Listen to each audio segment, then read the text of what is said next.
안녕하세요. 오늘도 사연살롱을 찾아주셔서 감사합니다. 저는 40대 중반의 여성이에요. 저한테는 초등학교에 다니는 딸이 있고 저는 그 딸을 혼자 키우고 있는 싱글맘이에요. 남편과는 아이가 학교에 들어가기 전에 이혼했어요.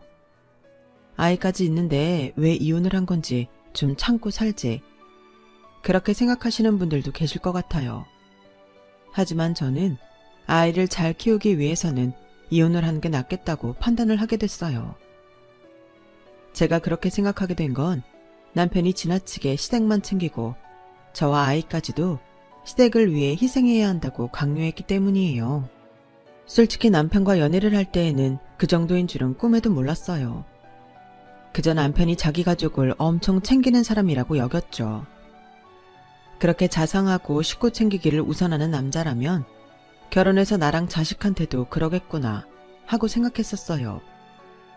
하지만 결혼하고 시간이 갈수록 제 생각이 틀렸다는 것만 점점 드러나게 됐어요. 시부모님은 꽤 큰 레스토랑을 운영하고 있었고 시누이는 거기서 매니저로 일을 하고 있었어요. 남편은 저와 같은 회사를 다니다가 저랑 사내 연애를 하게 된 거였고요. 시부모님은 아들은 크면 여자 말이나 듣고 결혼하면 안부 전화도 제대로 안 한다며 무조건 딸이 최고라고 하는 분들이에요. 나이 드신 분들이 아들만 챙기는 걸 많이 봤던 저는 그렇게 생각하는 게 좀 신기하기도 했어요. 근데 정혁 씨는 웬만한 딸 못지않게 부모님 챙기는 거 아니야? 나는 우리 엄마 아빠한테 그렇게까지 안 해. 아무래도 정혁 씨한테 더 잘해줘야 될 것 같은데? 라고 제가 농담처럼 말해도 남편은 웃지도 않고 이렇게 말하곤 했어요. 아니야, 내가 잘해야지. 아들이 돼서 더 잘해야 되는데. 안 그러면 부모님이 섭섭해하실 거야. 저는 그런 남편이 이해가 잘 안 됐는데 남편이 하는 말을 가만히 들어보면 아주 어릴 때부터 그런 식으로 교육을 받았더라고요. 그러니 남편은 그게 머릿속에 박혀서 자기가 아무리 잘하고 있어도 잘한다고 생각하지 못했고 어떻게든 인정받으려 아등바등했어요. 저는 그런 남편이 안쓰럽고 딱하기까지 해서 길을 살려주려고 더 잘해주려고 노력했어요. 그래도 시댁에 가면 눈에 보이게 차별하는 시부모님은 저도 견디기 힘들었어요. 아, 우리 정원이 이번에 차 바꿔줘야 되는데 일하느라 좀 힘들어. 너도 네 시누이 잘 보살펴야 된다. 우리는 아들, 딸 그런 거 상관 안 해. 일단 첫째가 잘 돼야 모든 게 잘 되거든. 네가 복 받고 싶으면 신우한테 잘해라. 시어머니가 아무렇지 않게 저렇게 말한들 저한테는 통할 리가 없었어요. 아들, 딸은 구별 안 한다면서 첫째니까 무조건 더 잘 돼야 집안이 잘 되고 우리도 복을 받는다니. 그런 말은 좀 아니잖아요. 하지만 남편은 하도 어릴 때부터 그렇게 자라서인지 늘 부모님과 시누이 말이라면 설설 기고 잘하려고 애를 썼어요. 사람이 너무 저자세로 나오면 무시한다는 말 있잖아요. 그게 부모 자식 간이라도 다르지 않은 것 같아요. 남편은 시댁에 하나뿐인 아들인데도 늘 무시당하기 일쑤였고 덩달아 저까지 천덕꾸러기 취급을 받았어요. 거기다 저희 친정이 지방에서 농장을 한다고 시댁에서는 결혼할 때부터 저를 별로 안 좋아했거든요. 이런저런 이유가 겹쳐서 저 역시 거의 일꾼처럼 대했어요. 너 이번 주말 우리 집에서 네 시아버지 모임 있는 거 기억은 하고 있니? 알고 있으면 미리 음식할 거 주문도 해놓고 몇 시에 오겠다 얘기는 해야 되지 않겠어? 우리 보고 네가 언제 오는지 마냥 기다리라는 소리야? 이런 식으로 툭 하면 트집을 잡았고 제가 돈 들여서 음식 재료며 과일에 술, 음료수까지 다 사고 아침부터 가서 뼈 빠지게 일을 해도 저는 시부모님 지인들한테 며느리라고 제대로 소개해주는 적도 없었어요. 그런데 정말 웃긴 건 이럴 때 남편의 태도였어요. 저는 남편도 똑같이 부당한 대접을 받으니 저를 이해하고 위로라도 해줄 줄 알았죠. 하지만 남편은 이럴 때에는 마치 자기도 시댁과 한 몸인 것처럼 저를 무시하는 말을 서슴지 않았어요. 미정아, 니네 집 별 볼 일 없는 거 사실이잖아. 엄마가 틀릴 만한 것도 아닌데 뭘 그렇게 섭섭하다고 그래. 너 같으면 시골에서 손바닥만한 채소밭 가꾸시는 사돈 친구들한테 얘기하고 싶겠어? 그런 것까지 뭐라고 하지 좀 마. 그래? 정혁 씨는 어떻게 그렇게 부끄러운 집 딸인 나랑 결혼했어? 더 나은 집 딸하고 결혼했으면 그래도 지금보다는 부모님한테 인정받았을 텐데? 왜? 그런 집 딸은 사귈 자신 없었나 보지? 지금 나한테 빈정대는 거야. 우리 부모님 때문에 기분 나쁘다고 나한테 이러는 거냐고. 정혁 씨야말로 우리 집이랑 나까지 우습게 보는 게 어이없어. 내가 틀린 말 한 것도 아닌데 왜 발끈해? 나보고는 발끈하지 말라면서 정혁 씨는 왜 그러냐고. 이런 식의 다툼이 큰 싸움으로 번지기도 했고 저와 남편의 사이도 점점 불편해져 갔어요. 한 번은 친정에서 채소들을 특상품으로만 시댁에 보낸 적이 있었어요. 그걸 받은 시어머니는 득달같이 저한테 전화를 했더군요. 니네 집에서 채소들을 잔뜩 보내왔는데 이거 누가 다 먹어? 이렇게 대책 없이 많이 보내기만 하면 무조건 좋아할 거라고 생각하셨나 봐. 하여간 사돈어른들 생각 없으신 건 알아줘야겠다. 그리고 우리 정은이네는 안 받았다고 하는데 사돈 양반들은 왜 우리 정은이 챙기는 걸 매번 까먹으시는 거니? 혹시 뭐 치매 진단 이런 거 받으신 건 아니지? 어머니, 그건 아니죠. 어머니한테 보내면 형님 댁에도 보낼 거라고 생각하셨겠죠. 이렇게 남의 손 2번 가게 하는 게 무슨 선물이야. 이런 건 도리가 아니지. 그리고 이런 푸성기 좀 그만 보내시라고 네가 잘 말씀드려. 우리는 아무 데서나 나오는 거 안 먹어. 다 땡땡백화점 식품관에서만 사온다고. 저희 채소도 좋은 대로 다 들어가는 거예요. 품질이나 맛은 걱정 안 하셔도 돼요. 해봐라. 니네 부모님이 뭘 안다고 대단한 채소를 키우겠어? 아무튼 됐으니까 다음부터는 보내지 말라고 전해라. 채소를 많이 준 것도 불만이고 신우한테는 안 보낸 것도 불만인 건 그래도 참을 수 있었는데 멀쩡한 부모님한테 치매라니 이건 너무 선을 넘은 것 같더라고요. 저는 화가 머리끝까지 났지만 최대한 꾹 눌러 참으며 말했어요. 못 드시겠으면 저 주세요, 어머니. 제가 가지러 갈게요. 그리고 형님도 어머니가 그렇게 못 믿으시는 채소 어떻게 드시겠어요? 그냥 저 다 주세요. 먹든지 버리든지 알아서 할게요. 어머? 너 지금 기분 나쁘다고 시위하는 거니? 아무리 저희 친정이 어머니 눈에 안 찬다고 해도 멀쩡히 건강하신 분들한테 치매냐는 말씀을 하시는 건 아닌 것 같아요. 저희 부모님 그런 말씀 들으면서까지 선물 보내실 만큼 아쉬운 분들 아니세요. 솔직히 어머니도 저희 부모님이랑 나이대 같은데 아무리 상대가 마음에 안 들어도 어머님한테 치매라고 말하면 어머니는 기분 어떠시겠어요? 제가 지금 가지러 갈 테니 그대로 그냥 주세요. 제가 평소와 달리 워낙 강하게 나오니 시어머니는 더 이상 말을 못했고 저는 바로 시댁으로 가서 채소를 가져왔어요. 그런데도 남편은 오히려 저를 몰아세우더라고요. 아니, 엄마가 지나가는 말로 한 걸 뭐 그렇게 곤두세우고 그래? 엄마가 얼마나 무안했겠어. 미정이 너는 가만 보면 니네 부모님밖에 안중에 없더라. 그게 정혁 씨가 할 소리는 아니지. 자기네 식구밖에 보이는 거 없어서 자기 아들 병원 가는 것도 내팽개친 게 누군데 그래? 제가 소리를 빽 지르자 남편의 눈동자는 갈 길을 잃은 것처럼 방황했어요. 그도 그럴 게 바로 전주에 남편은 시누이네가 주말 여행을 간다고 그 집 운전사 노릇을 하느라 정작 아들이 갑자기 밤에 열이 나서 응급실에 갈 때에는 옆에 있지도 않았거든요. 그런데 시누이 아들이 달리다가 넘어져서 무릎이 까졌다고 호들갑을 떨며 개를 데리고 종합병원 응급실에 가서 엑스레이까지 찍는다고 연락도 되지 않았어요. 게다가 그 병원비까지 지가 다 지불했고요. 저는 아이가 갑자기 고열이 나서 어쩔 줄 몰라 발을 동동 구르고 난리가 났었는데 말이죠. 이러니 저는 남편을 안타깝게 생각했던 마음조차 사라졌고 이 사람이 나랑 우리 아이를 뭐라고 생각하는지 이 집의 가장은 맞는지 갈수록 불신만 커져갔어요. 부모한테도 누나한테도 아무리 잘하고 자기 돈 다 갖다 바쳐도 찬밥 신세 면하지 못했던 그 사람이 딱하고 안 돼서서 어릴 때부터 아주 단단히 세뇌가 돼서 뭐든 그들에게 맞춰주려고만 하는 그 사람을 나라도 잘해줘야지 했었는데 오히려 자기가 자기 식구들 부모가 지한테 하듯 하는 걸 보니 제 마음이 떠나는 건 인지상정이었다고 생각해요. 그러다가 정말 기가 막힌 사건이 터지게 됐어요. 신우의 생일을 하루 앞둔 날이었는데 친정엄마가 갑자기 응급실에 실려갔다는 거였어요. 위궤양 때문에 천공이 생긴 게 원인이 돼서 복막염으로 번져서 수술에 들어간다고 하더라고요.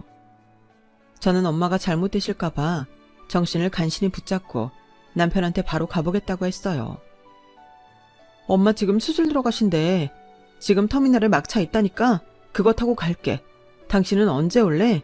내일 형님 생일 끝나고 올래? 무슨 소리야. 이 밤에 어딜 간다고 그래? 내일 우리 누나 생일은 어쩌고? 당신 없으면 일 누가 하냔 말이야. 이제 와서 급하게 사람 구하기도 힘들 텐데 이런 식으로 했다가 엄마랑 누나 기분 상하면 어쩌려고 그래? 아니 지금 어머니랑 형님 기분 상하는 게 문제가 아니잖아. 엄마가 복막염으로 수술 들어가셨다니까? 그럼 수술하고 입원하시겠네. 돌아가신 것도 아닌데 뭔 호들갑이야. 원래 맨날 첫날 밭에 나가 일하던 사람들은 건강하다니까. 장모님 감기도 잘 안 걸리시는 분인데 뭔 걱정이야. 수술 잘 받고 나오시면 그때 가봐도 늦지 않잖아. 야, 넌 그게 네 장모한테 할 소리니? 네 엄마가 실려갔대도 이렇게 말할 수 있어? 조카 무릎 까진 것 때문에 5만 호들갑 떨며 엑스레이까지 찍게 하고 그 돈까지 전부 다 네가 낸 호구야. 그게 네 입에서 나올 말이냐고. 뭐?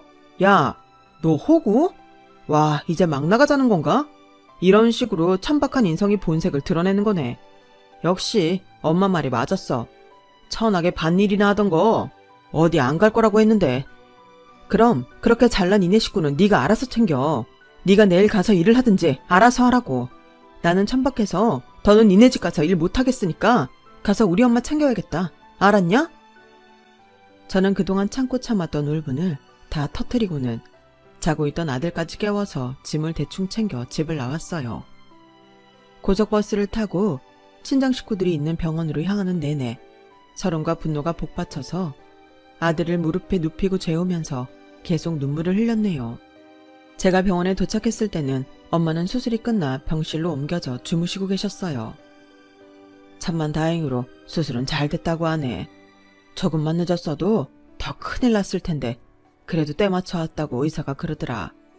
너 이 시간에 안 왔어도 됐는데 아빠가 괜히 전화했나 보다.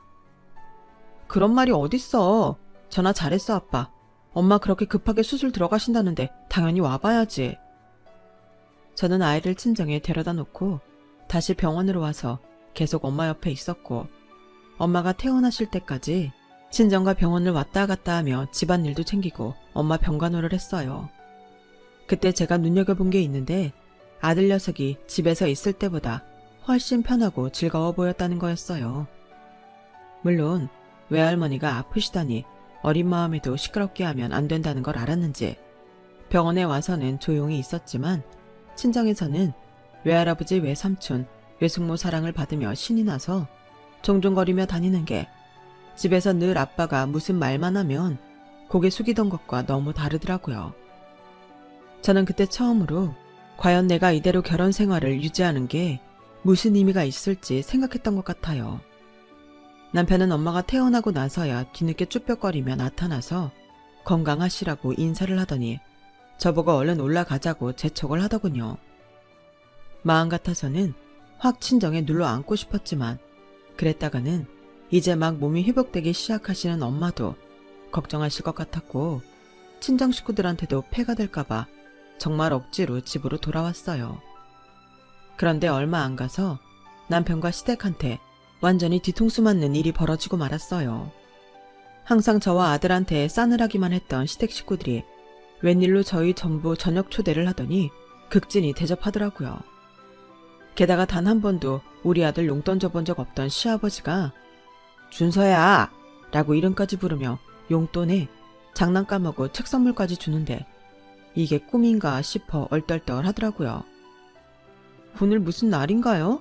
갑자기 저희한테 너무 잘해주시니 뭐라고 해야 좋을지 모르겠네요. 올케는 무슨 그런 말을 해. 우리가 너무 바쁘니까 그랬던 거지. 누가 들으면 우리가 올케네 홀대라도 한 줄 알겠네. 사실 홀대한 게 맞는데 언제 그랬냐는 듯 시치면까지 떼며 우리한테 하하호호 얼굴 보며 웃어주니 무슨 도깨비 장난 같았어요. 그리고 저는 시댁 사람들이 왜 그랬는지 일주일도 안 돼서 알게 됐죠. 시댁 레스토랑 운영이 어려워져서 자금을 빌리는 것도 힘들어지니까 남편이 저희 집을 담보로 은행에서 대출을 받아 시부모님한테 줬던 거였어요. 그것도 1년 전에요. 저는 정말 전혀 모르고 있는 일이었어요. 거기에 더해 남편은 정말 천청병력 같은 이야기를 했어요. 누나가 그 돈 관리를 했는데 아무래도 갚기 힘든가 봐. 그래서 이 집 팔아서 대출금 갚고 남은 걸로 조그만 월세 얻으려고 해. 그럴 돈은 되더라. 그걸 지금 말이라고 해? 나 모르게 이 집 담보로 대출 받아 전부 바치고 그 돈도 못 갚겠다고 해서 대출 갚으려고 이 집을 팔았다고? 대출금 어차피 당신이 매달 갖고 있었으면 그렇게 해도 될 텐데 왜 그런 일을 벌인 거야? 제가 꼬치꼬치 캐물으니 남편이 실토하는데 저는 정말 혈압이 올라 쓰러질 뻔했어요. 신우이 남편이 실직을 해서 몇 개월째 백수인데 신우는 더 큰 아파트로 이사간다고 계약을 했다는 거였어요. 아니, 자기가 일하는 부모님 레스토랑도 힘들고 남편도 백수가 돼서 언제 재취업될지 모르는 마당에 더 큰 아파트로 이사를 간다니. 그것도 정신 나간 거지만 그 돈을 대주겠다고 아파트까지 판 남편은 더 미친 것 같았어요. 여기 파니까 누나 돈 딱 빌려주고 우리 월세 보증금 되더라고. 그래도 그동안 이 아파트가 오르긴 했네. 당신, 나는 정말 이해가 안 되는데 우리를 뭐라고 생각해? 앞으로 우리 준서 돈 들어갈 날만 있어. 그리고 애를 더 좋은 환경에서 키워야겠다는 생각 못 하는 거야?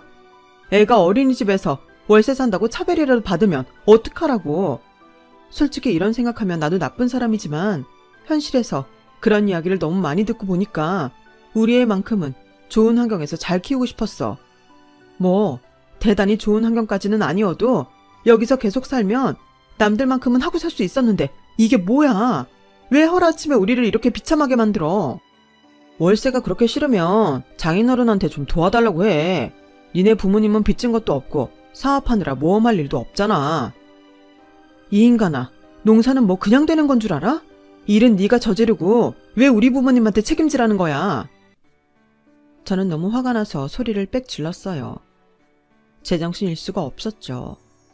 남편은 그럼에도 오히려 저를 비난하고 친정 부모님까지 이기적인 사람으로 몰더라고요. 아니, 장인 장모님이 자기 딸내 어려울 때 도와주지도 않는 게 말이 되나?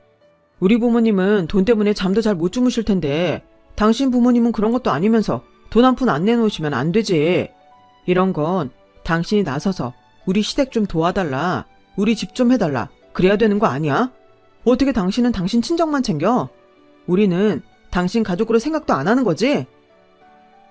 방귀 낀 놈이 성낸다고 하더니 딱 그 꼴이네. 그 말을 당신이 나한테 해? 진짜 양심 없구나. 그렇게 저희는 대판 싸웠고 며칠 동안 서로 한마디도 하지 않았어요. 그런데 갑자기 오빠한테서 전화가 왔더라고요. 오빠와 통화를 한 저는 정말 입을 다물 수가 없었어요.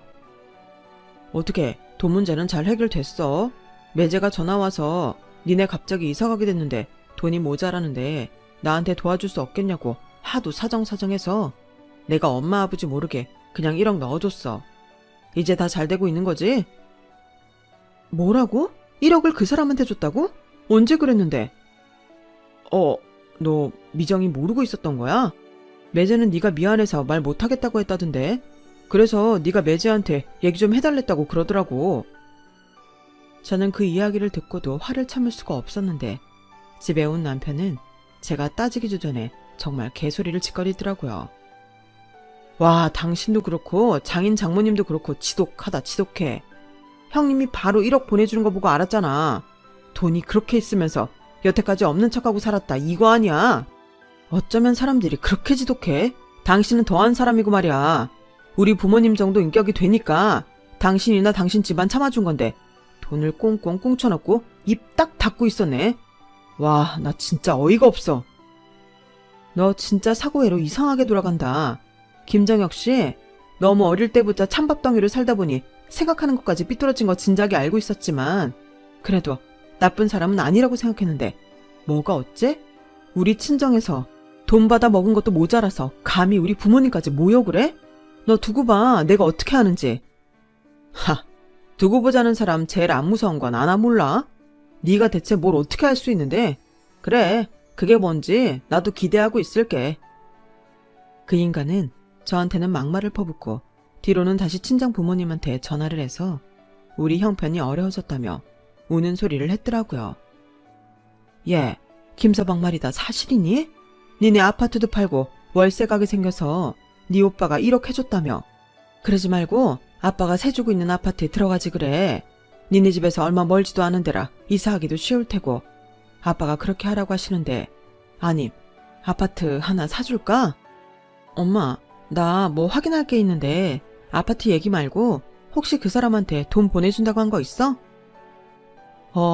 당장 수중에 돈이 없다고 해서 네 아빠가 통장에 든 2억 보내시라고 하시는 것 같은데 왜? 그거 나한테 보내고 절대 그 사람 통장에 넣지 말라고 해. 자세한 얘기는 나중에 할 테니까 일단은 그렇게 해줘. 그런데 남편은 아빠가 아파트를 해주실 거라는 얘기를 이미 시댁에까지 했고 그걸 들은 시어머니는 화색이 돌아서 저희 집까지 직접 찾아왔더라고요. 저는 전과 다르게 호들갑을 떨며 친한 척하는 시어머니를 덤덤하게 보기만 했어요. 야, 어떻게 사돈한테 그런 아파트가 있었대니? 그 아파트 들어가기 싫으면 아파트 사줄 수도 있다고 한 게 정말이야? 아니 어쩌면 그렇게 밭일을 하면서 돈을 잘 모으셨어? 제가 전에도 말씀드린 것 같은데 어머니가 흘려들으셨나 봐요.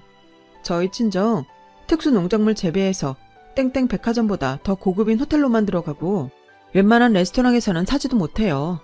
어머님 레스토랑은 웬만한 데라서 저희 부모님 농장에 주문 발주도 못 넣어봤을 것 같아서 민망하실까봐 거기까지는 말씀 안 드렸어요. 그러니까 잘 사는 동네에서 겉만 번지르르한 레스토랑 하다가 빚 만지는 사람들하고 다르게 그냥 밭일이 아니라 친환경에 최첨단 시스템으로 고급 특수작물만 기르시고 쓸데없는 사치 안 부리시니까 돈 모으신 거예요. 아무리 말씀드려도 귀에 들어오지도 않으셨죠? 뭐라고?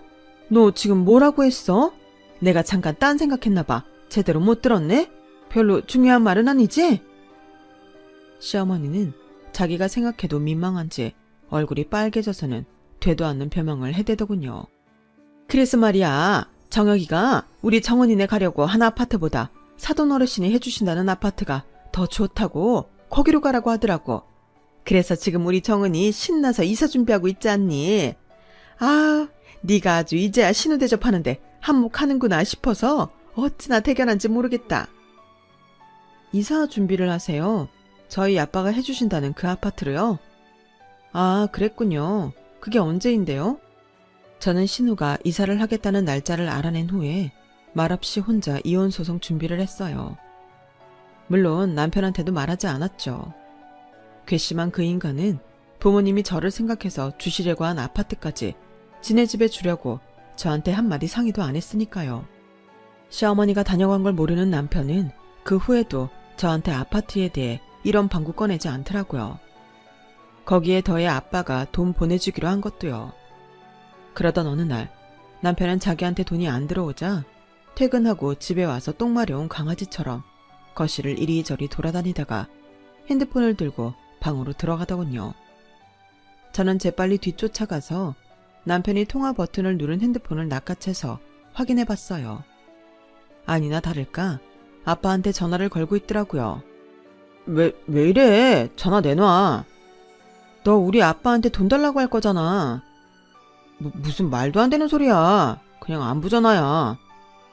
네가 언제부터 우리 부모님한테 안부 전화를 했다고 그래. 네가 받기로 한 2억 내 통장에 있어. 그러니까 그 돈 어떻게 받아내겠다는 생각 안 하는 게 좋을 거야. 뭐라고? 야, 그 돈은 아버님이 나한테 주시기로 한 거잖아. 아버님 좋아하시네.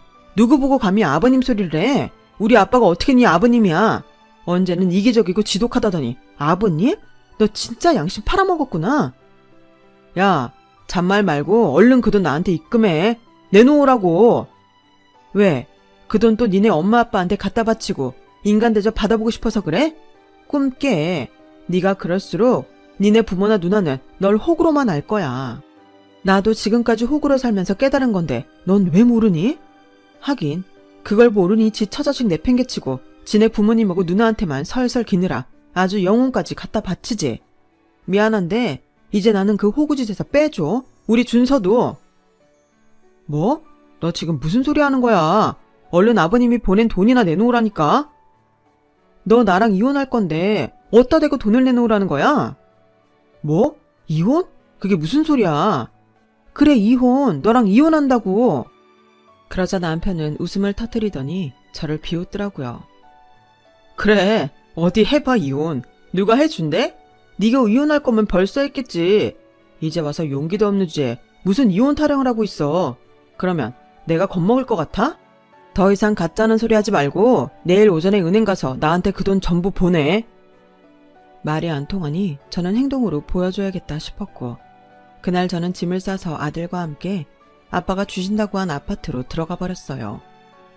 원래는 신우가 짐을 싸서 오기로 한 날 들어가려고 했는데 더는 참을 수 없어서 먼저 저질러 버린 거죠. 그런데도 남편은 제가 홧김에 해보는 거라고 생각했는지 한 사흘 정도는 저를 찾지도 않고 잠잠하더라고요. 그러다가 이혼 소송 서류가 도착하고 나서야 저한테 전화를 하고 난리 났더군요. 야, 미정아, 너 진짜 1억이야? 이혼 소송이라니. 너 그냥 나 겁주려고 일하는 거지? 그런 거 맞지? 내가 밥 먹고 할 일 없니? 그런 걸로 장난을 치게? 나 진짜로 너랑 이혼할 거야. 니네 식구들은 정말 웃긴 게 사람이 말을 하면 왜 고지고대로 믿지를 않는 거야? 그것도 다 나를 하찮게 보니까 그러는 거겠지? 얼마나 사람을 우습게 봤으면 내가 아버지가 특수장모를 하셔서 백화점도 아무데나 안 준다는 말도 제대로 안 듣고 이혼한다는 말도 장난인 줄 알까? 나는 대체 그렇게 나를 무시하는 너라는 인간하고 왜 살았던 걸까? 지 자식도 무시해서 기 다 죽인 인간을 뭐가 좋다고 지금까지 참았나 몰라. 그런데 네가 나 정신 번쩍 나게 해줬어.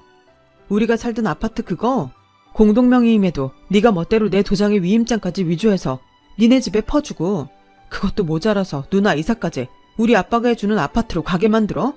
그걸 정상이라고 생각하는 니네 부모나 평생 네 부모랑 누나한테 인간 취급도 못 받으면서 돈만 갖다 바치는 너나 진짜 답 없기는 마찬가지야. 그러니까 너도 변호사 선임해서 재판할 준비나 해. 나는 정신적 피해 보상까지 다 받아낼 거니까 각오 단단히 하라고. 그러자 몇 시간 안 돼서 시어머니랑 신우가 집 앞까지 찾아왔더라고요. 아파트 현관 밖에서 저희 집 호수를 계속 누르는 신우와 시어머니를 저는 1층 로비에 있는 직원들한테 절대 안으로 들이지 말라고 신신당부했죠. 그러자 저한테 계속 전화를 하고 문자를 보내며 아주 우는 소리를 하더라고요.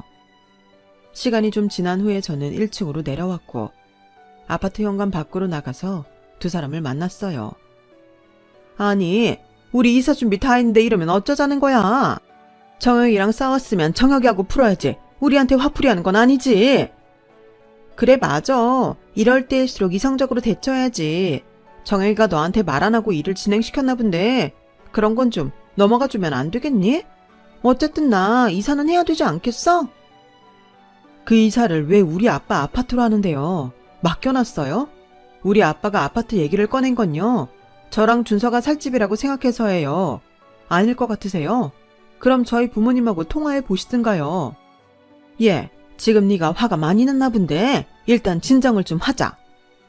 당연히 화가 나죠. 대체 뭐하는 사람들이길래 저를 호구로 보고 제 등에 빨대 꽂고 아파트의 돈에 다 빼먹으려 하는지 정말 이해가 안 되거든요. 그런 다음 저는 일부러 큰 소리로 지나가는 사람 다 들으라고 목이 터져라 외쳤어요. 우리 친정이 농장한다고 별 볼 일 없다며 그렇게 무시하고 여태까지 살 동안 며느리 대접 한 번 안 하고 얘, 너, 쟤 이딴 식으로만 부르더니 이제는 우리 아빠가 돈도 있고 이런 아파트도 있다는 거 알고 나니까 갑자기 호칭이 바뀌었네요. 아가요? 제가 무슨 당신 아가예요. 사람이 가만히 있고 호의를 베푸니까 만만해 보이고 모든 게 다 권리인 줄 알았죠? 그러고 있는데 저만치에서 헐레벌떡 뛰어오는 남편놈이 보이더군요. 저는 그 인간이 도착하자마자 더 큰 소리로 말했어요. 김정혁, 지 부모 입만 입이고 지 누나네 식구 귀한 줄만 알고 정작 자기 아내랑 자식은 지들 식구가 무시하는 그대로 똑같이 무시하면서 지 자식 밤중에 열이 나서 아픈데도 전화는 안 받고 지 조카 무릎 까진 것 엑스레이까지 찍고 장모님 복막염으로 응급실 실려갔다는데 반일하는 사람들 건강하니까 가지 말고 네 누나 생일잔치에서 일이나 하라고 해놓고 누가 누구더러 이기적이라고 해. 이렇게 말하고 보니까 정말 지금까지 너라는 놈하고 산 내가 병신이고 호구다. 너 우리 오빠한테 받아간 1억 당장 내놔. 안 그러면 나 너 고소하고 네 월급 다달이 빼갈 테니까 그런 줄 알아. 그리고 앞으로 네 부모랑 누나한테 호구 노릇하고 싶으면 네 능력만큼만 해. 왜 남의 집 재산까지 다 털어서 니네 식구한테 주는 건데 남의 돈은 돈도 아니냐? 그러자 지나가는 사람들하고 아파트 경비 직원들까지 나와서 저희를 보며 수근거렸고 남편과 시어머니 그리고 시누이는 사람들 눈초리가 신경 쓰였는지 더 이상 별말하지 않고 꽁무니가 빠져라 지들 집으로 돌아갔어요. 저는 다음날 다시 짐을 싸서 아들과 함께 친정으로 돌아왔어요. 남편은 제가 아파트에도 없고 친정으로 가버린 걸 알고는 그때야 큰일 났다고 생각했는지 친정 근처까지 와서 저를 기다리더라고요. 그러더니 아주 착한 척을 하며 생쇼를 하더군요. 내가 당신 기분을 너무 몰라줬던 것 같아. 당신이 준서 데리고 나가버리니까 집이 집 같지도 않네. 우리 준서 이런 데에서 지내본 적도 없을 텐데 힘들 거 아냐. 아이를 생각해서라도 당신이 이러면 안 되잖아. 내가 미우면 나만 미워해. 다른 사람들까지 불편하게 하지 말자. 저는 이 인간이 이렇게까지 남한테 잘못을 떠넘기기까지 할 만큼 교활하다는 걸 전에는 미처 몰랐어요. 열이 받은 제가 남편한테 한 소리 하려고 할 때였어요. 그때 갑자기 누가 다다다 뛰어오더니 남편의 무릎팍을 팍 치고는 제 뒤로 숨는 거였어요. 바로 우리 아들이었어요. 아빠, 왜 엄마 괴롭혀? 난 여기 너무 좋은데 왜 그런 식으로 말해? 외삼촌도 외숙모도 외할머니 외할아버지도 아빠보다 나 훨씬 예뻐하는데 아빠는 맨날 엄마 힘들게 하고 나한테도 모자란 녀석이라고 했잖아. 아빠 오지 마. 엄마한테 그러지 마. 그 말은 저뿐 아니라 아이를 데리고 산책을 나왔던 오빠까지 다 들어버렸어요. 오빠는 잔뜩 굳어진 얼굴로 당장이라도 한 대 칠 것처럼 남편을 쏘아봤고 남편은 어쩔 줄 모르고 고개를 다른 데로 돌렸죠. 왜? 겁나니? 좀 전처럼 한번 계속 그 잘난 입 나불 대보지 그래? 그래, 사실대로 말할게. 내가 당신 없으니까 불편해. 그러니까 이러지 말고 우리 다시 잘해보자. 응? 잘해볼 게 있긴 해? 그런 거 없잖아. 그리고 너 나 없어도 니네 피부치들만 있으면 되는 인간이야. 네가 지금까지 보여준 게 그거잖아. 오죽하면 준서가 저런 말을 다 하겠어. 어린 제가 뭘 한다고 그런 말을 하겠냐고. 그만큼 너는 아빠 자격이 없다는 뜻이야. 더는 와서 소란 피우지 말고 법정에서나 보자고. 네 얼굴 다시는 보고 싶지 않으니까. 알겠어? 그래도 가지 않고 우리 부모님한테 사정을 설명하겠다며 억지를 부리던 남편은 결국 오빠에게 떠밀리다가 새언니가 신고한 동네 경찰들한테 끌려서 파출소 신세까지 졌네요. 정말 마지막까지 정직하지 못하고 추한 모습만 보인 남편은 법정에서도 저와 이혼 못한다고 소란을 피우다가 쫓겨나기까지 했고 시어머니와 시아버지는 저희 부모님한테 제발 저를 설득해달라고 했다가 오히려 엄마한테 한 소리 듣기까지 했어요. 저희도 사돈이 우리의 마뜩지 않아 하는 건 알고 있었어요. 그래도 잘 살아보려고 애쓰는 딸이 안쓰러워서 저희 나름대로 노력하느라 채소도 보내고 했는데 그것도 타박했다는 건 제가 이제야 알았네요. 왜 미정이가 더 이상 보내지 말라고 했는지 그 진실을 지금에서야 알았어요. 우리 애랑 준서가 대체 뭘 잘못했다고 그렇게까지 무시하셨나요? 그래놓고 이제 와서 우리한테 애를 설득하라고요? 참 무서운 양반들하고 저희가 엮였었네요. 이제 그만 마음에 안 차는 우리 애들 놔주시고 그쪽 마음에 쏙 들고 돈도 다 갖다 바칠 새며느리 찾으세요. 그걸로 마지막으로 저희와 시댁 그리고 남편과의 대화는 끝이 났어요. 남편은 이혼 소송에서 져서 저한테 위자료와 오빠한테 빌린 돈 그리고 저와 아들에 대한 정신적 피해 보상까지 해줘야 했어요. 게다가 아이가 아빠와는 절대 보고 싶지 않다고 해서 남편은 아이가 원할 때까지 만날 수도 없게 됐죠. 그 후 저는 아빠가 비워두신 그 아파트에 아들과 들어가서 살게 됐어요. 부모님이 저희 생활은 걱정하지 말라고 하셨지만 저는 부모님께 기대기만 할 생각은 없었어요. 그래서 다니던 회사도 더 열심히 다녀서 승진도 했고 위자료로 받은 돈도 이리저리 쪼개서 투자도 하고 적금도 들었죠. 그렇게 시간이 지나고 아이는 학교에 들어갔고 저도 지금 회사 생활 잘하며 아이 돌보고 그렇게 살고 있답니다. 아이는 남편과 이혼한 후 오히려 더 자신감도 붙고 자존감도 올라가 훨씬 밝아졌어요. 그런 걸 보니 제가 미련하게 참고 산 게 후회되고 아이한테도 너무 미안하더라고요. 이제는 돈 뜯길 시댁도 없어서 여유가 생겨서 제 취미 생활도 하고 아이하고 자주 여행도 다닌답니다. 물론 부모님도 자주 찾아뵙고 있고요. 부모님도 오빠 식구도 우리 아이를 너무 예뻐해줘서 아이가 외갓집 가는 걸 굉장히 좋아해요. 저는 이만큼 아이가 아빠를 찾지 않고 사는 것만도 다행이라고 생각하며 매일 감사히 살아가려고요. 제 이야기는 여기까지예요. 들어주신 모든 분들 행복하시고 늘 건강하세요. 여러분, 사연 댓글에 응원과 현명한 조언 부탁드려요. 좋아요와 구독은 저에게 큰 힘이 됩니다. 오늘도 좋은 일 가득하세요.